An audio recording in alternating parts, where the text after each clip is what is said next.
जय हिंद दोस्तों, वंदे मातरम। बिहार के विधानसभा के चुनाव में एनडीए की ऐतिहासिक जीत ने दोस्तों पूरे देश की राजनीति को हिला करके रख दिया है। नीतीश कुमार के नेतृत्व में भारतीय जनता पार्टी के गठबंधन ने विपक्ष का सुपड़ा साफ कर दिया और पीएम मोदी ने अपने विजय संबोधन में एक अहम बात पर दोस्तों जोर दिया कि गंगा बिहार से होते हुए बंगाल जाती है। यह सिर्फ भौगोलिक तथ्य नहीं बल्कि दोस्तों एक राजनीतिक संदेश था जो पश्चिम बंगाल की मुख्यमंत्री ममता बनर्जी के लिए किसी सदमे से कम नहीं है, क्योंकि अब बंगाल में चल रही स्पेशल इंटेंसिव रिवीजन यानी कि एसआईआर की प्रक्रिया ने टीएमसी के खेमे में हड़कंप मचा दिया है।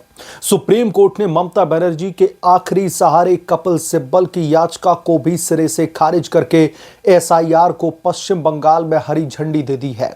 इससे साफ होता है कि बांग्लादेशी घुसपैठियों के नाम अब वोटर लिस्ट से कटने वाले हैं और ममता बनर्जी की सत्ता की नींव हिलने वाली है। आइए दोस्तों इस पूरे मामले को विस्तार से समझते हैं और तृणमूल कांग्रेस की उस दोहरी नीति को दरअसल एक्सपोज करते हैं जो लोकतंत्र की दुहाई देती है लेकिन अवैध वोट बैंक पर टिकी हुई है। बिहार चुनाव में एनडीए की जीत कोई सामान्य घटना नहीं है। 243 सीटों में से गठबंधन ने 200 से ज्यादा सीटें जीत करके महागठबंधन को धूल चटा दी है।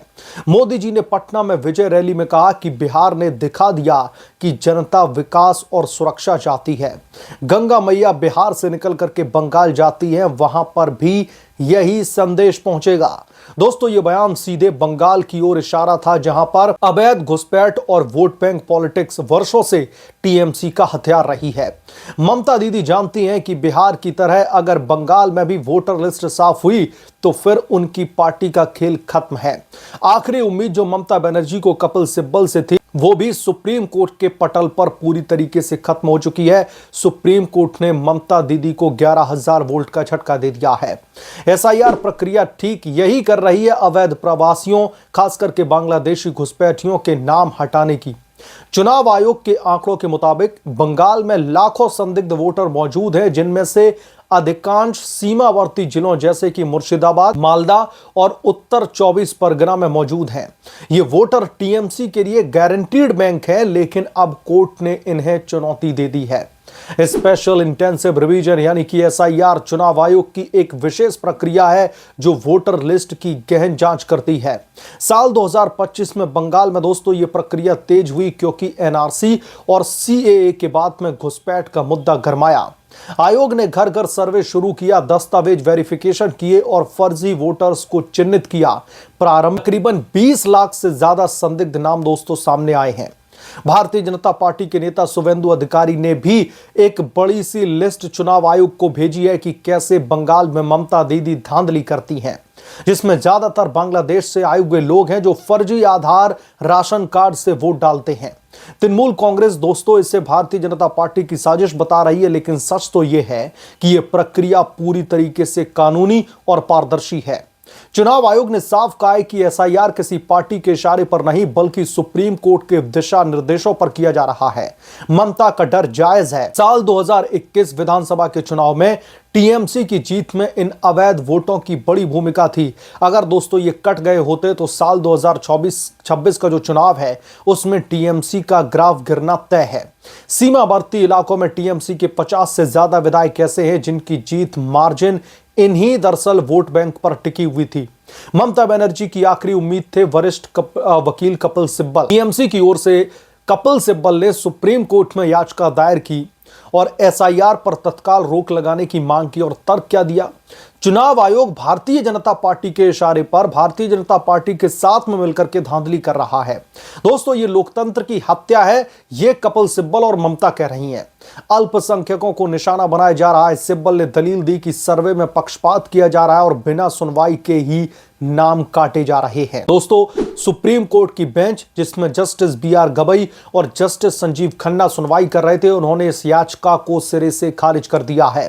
कोर्ट ने कहा है कि एसआईआर की प्रक्रिया चुनाव आयोग की वैधानिक शक्ति है, यह वोटर लिस्ट की शुद्धता के लिए जरूरी है। याचिकाकर्ता कोई भी ठोस सबूत नहीं दे सके कि धांधली हो रही है। एसआईआर के जरिए चुनाव आयोग धांधली कर रहा है, इसका इनके पास में रत्ती भर सबूत नहीं है, केवल आरोप पर्याप्त है। अवैध प्रवासियों को वोटिंग राइट नहीं, सीएए और एनआरसी के संदर्भ में यह प्रक्रिया संवैधानिक है। कोर्ट ने चुनाव आयोग को एसआईआर तेज करने का भी निर्देश दे दिया है और टीएमसी को स्थानीय स्तर पर शिकायत दर्ज करवाने के लिए कहा है। यह फैसला दोस्तों ममता बनर्जी के लिए बहुत बड़ा झटका है। कपिल सिब्बल की दलीलें खोखली साबित हुई क्योंकि कोर्ट ने पूछा कि अगर नाम फर्जी हैं तो फिर रोक क्यों। टीएमसी अब लोकतंत्र की हत्या का रोना रो रही है, लेकिन यही टीएमसी साल 2011 से सत्ता में है। अवैध वोट बैंक की वजह से ममता बनर्जी का दोस्तों डर साफ दिख रहा है। कोलकाता में टीएमसी की मीटिंग्स में खलबली मची हुई है। सूत्र बताते हैं कि दीदी ने कहा है कि अगर एसआईआर चली तो फिर 100 सीटें भी लाना मुश्किल हो जाएगा। आप लोग समझिए, ममता बनर्जी का जो मुखौटा है वो उतरने वाला है। टीएमसी के नेता फिरदौस हसन और अभिषेक बनर्जी सार्वजनिक रूप से चीख रहे हैं कि भारतीय जनता पार्टी बंगाल को बिहार बना देगी, लेकिन अंदरूनी डर यह है कि साफ चुनाव में टीएमसी हारती दिख रही है। इसकी वजह से यह बौखलाहट है। ममता बनर्जी ने कभी घुसपैठ रोकने के लिए बॉर्डर पर कड़े कदम नहीं उठाए, उल्टा इमाम भत्ता और मदरसा फंडिंग से अल्पसंख्यक वोटों को लुभाने की कोशिश की है। टीएमसी खुद साल 2021 में ईवीएम हैकिंग के आरोप लगाती थी, अब चुनाव आयोग पर आरोप लगा रही है, लेकिन बिहार में हार के बाद में चुप है। दीदी कहती हैं कि लोकतंत्र खतरे में है, लेकिन नंदीग्राम में गोलीकांड और पोस्ट पोल वायलेंस में हजारों भारतीय जनता पार्टी के कार्यकर्ता मारे गए, उस पर ममता दीदी चुप्पी साध करके रहती हैं। बीएसएफ की रिपोर्ट कहती है कि रोज 500 से 1000 घुसपैठिए पकड़े जाते हैं, लेकिन टीएमसी सरकार रिहा करवाती है। दोस्तों, ये दोहरी नीति अब एक्सपोज हो चुकी है। सुप्रीम कोर्ट का फैसला साबित करता है कि कानून सबके लिए बराबर है। एसआईआर से 25 से 30 लाख नाम कट सकते हैं, जिसमें मुस्लिम बहुल सीटों पर बेहद ही ज्यादा असर पड़ेगा, लेकिन हिंदू वोटरों का विश्वास भारतीय जनता पार्टी से बढ़ेगा। मोदी का गंगा संदेश बंगाल पहुंच चुका है। ममता बनर्जी अब रैलियों में रोने लगी हैं, लेकिन जनता जानती है कि साफ चुनाव में विकास जीतेगा, वोट बैंक नहीं। ममता बनर्जी लोकतंत्र की दुहाई दे रही हैं, तो किसी भी लोकतांत्रिक व्यवस्था में, किसी भी लोकतांत्रिक देश में एक साफ सुथरा चुनाव क्यों नहीं होना चाहिए? क्योंकि ममता बनर्जी को लगता है कि अगर एसआईआर की प्रक्रिया जमीनी तौर पर लागू हुई, और अगर क्या वो तो होगी ही, सुप्रीम कोर्ट ने साफ तौर पर दिशा निर्देश जारी कर दिए हैं। सुप्रीम कोर्ट ने साफ तौर पर यह कहा है कि सिर्फ आरोप लगाना पर्याप्त नहीं, अगर आपके पास में कोई सबूत है कि election commission of India Bharatiya Janata party के साथ में मिलकर के किसी भी तरीके की धांधली कर रहा है, तो आप उन तमाम सबूतों को लेकर के आइए, ना कि बड़बोले बयानों के बेसिस पर सुप्रीम कोर्ट का समय जो है बर्बाद कीजिए।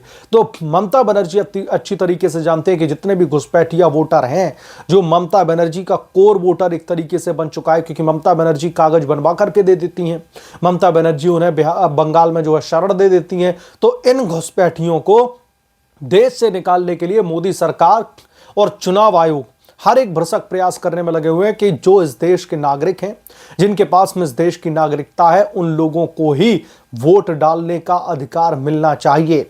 वो लोग जो घुसपैठ बन करके आए हैं, तार काट करके इस देश में घुसे हैं, उनके हाथ में यह हथियार नहीं होना चाहिए कि देश में या फिर प्रदेश में किसकी सत्ता बनेगी, कौन मुख्यमंत्री बनेगा, कौन विपक्ष में बैठेगा। इस देश की, बंगाल की जनता को यह फैसला लेने का अधिकार है, या फिर बांग्लादेश और पाकिस्तान से घुसे घुसपैठियों को ये जो है फैसला लेने का अधिकार होना चाहिए।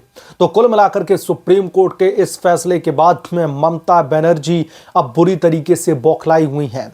ममता बनर्जी को अब यह डर सता रहा है कि अब इस बार बंगाल में उनका सुपड़ा साफ होने वाला है। जिस तरीके से बिहार के विधानसभा के चुनाव में कांग्रेस पार्टी का और आरजेडी का बेहद ही बुरा हाल हुआ है, यही हाल ममता दीदी का भी होने वाला है, इसलिए वो बुरी तरीके से बौखलाई हुई हैं। बहरहाल इस पूरे के पूरे मामले को लेकर के आप क्या सोचते हैं, आपकी क्या राय है, कमेंट करके जरूर बताएं। जल्द मिलूंगा किस दूसरे बड़े अपडेट के साथ में, तब तक के लिए धन्यवाद। अगर आप लोग चैनल पर नए हैं तो आपसे गुजारिश है कि प्लीज चैनल को सब्सक्राइब कर ले और साइड बने बेल आइकन को जरूर प्रेस कर ले, ताकि जब भी मैं कोई बड़ी खबर लेकर के आऊं, कोई बड़ा अपडेट लेकर के आऊं, तो उसकी जानकारी सबसे पहले आपको मिले।